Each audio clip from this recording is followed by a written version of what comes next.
దైవమర్మములు brother Bhakt Singh. Daily devotional. Theme of the month పవిత్ర ఆత్మ యొక్క రహస్యాలు.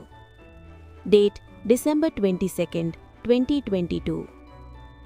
Day Monday. మృతులలో నుండి యేసును లేపిన వాని ఆత్మ మీలో నివసించిన ఎడల, మృతులలో నుండి క్రీస్తు యేసును లేపినవాడు చావునకు లోనైన మీ శరీరములను కూడా మీలో నివసించుచున్న తన ఆత్మ ద్వారా జీవింపజేయును. రోమా 8:11. పరిశుద్ధాత్మకు జీవింపజేయు ఆత్మ అని కూడా పేరు. జీవింపజేయు ఆత్మ ఒక దినమున మన దేహములను అమర్త్యమైనవిగా చేయును. ఈ క్షయమైనది అక్షయతను ధరించుకొనినప్పుడు, ఈ మర్త్యమైనది అమర్త్యతను ధరించుకొనినప్పుడు విజయమందు మరణము మ్రింగివేయబడెను. 1 కొరింథీ 15:54. ఒక దినము రానయున్నది.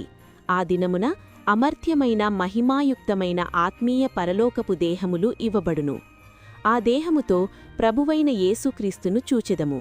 అప్పుడు జీవింపచేయు ఆత్మను బట్టి ఆయనను పోలియుందుము. ఈ భూమి మీద జీవించినప్పుడు కూడా ఈ ఆత్మ యొక్క కార్యమును చూడగలము. మనము శరీరకముగా బలహీనులమైనప్పుడు దేవుని సేవించుటకై ఆయన అధిక బలమును అనుగ్రహించును. అలసిన వానిని ఊరడించు మాటలు.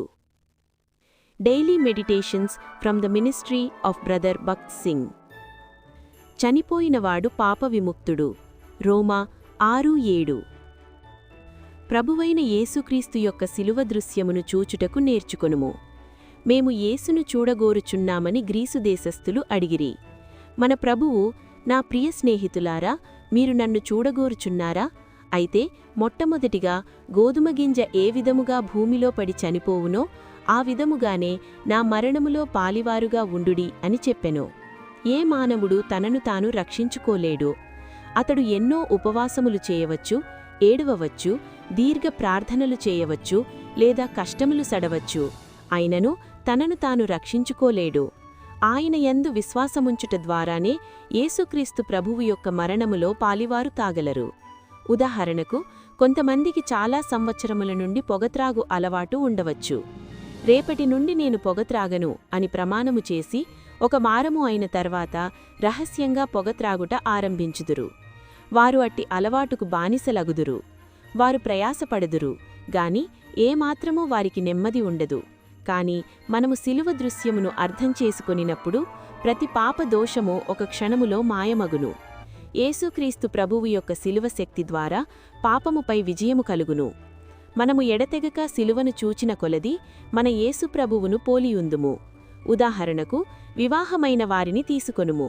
వివాహమునకు ముందు వారు బాహ్య రూపానికి ప్రాధాన్యతను ఇచ్చెదరు గాని వివాహనంతరము అంతరంగ సుగుణముల విషయమై పట్టింపు కలిగి ఉందురు. వారు ఒకరితో ఒకరు నూతన సుగుణములను చూచెదరు. చాలా సంవత్సరముల తర్వాత వారు సహోదర సహోదరిల వలె ఉందురు. గాని వివాహమునకు ముందు వారిలో చాలా భేదము గలదు.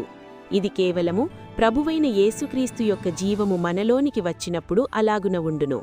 శిలువ కార్యము మనలో జరిగిన కొలది మనము ఆయన వలె ఉందుము. మీరు అద్భుతములు, స్వప్నములు చూడవచ్చు, గాని శిలువ చెట్టుకు వచ్చి విశ్వాసము ద్వారా ఆయనను తెలుసుకొని ఆయన నీ కొరకు చేసినదంతయూ ప్రకటించు వరకు ప్రభువును మీరు చూడలేరు.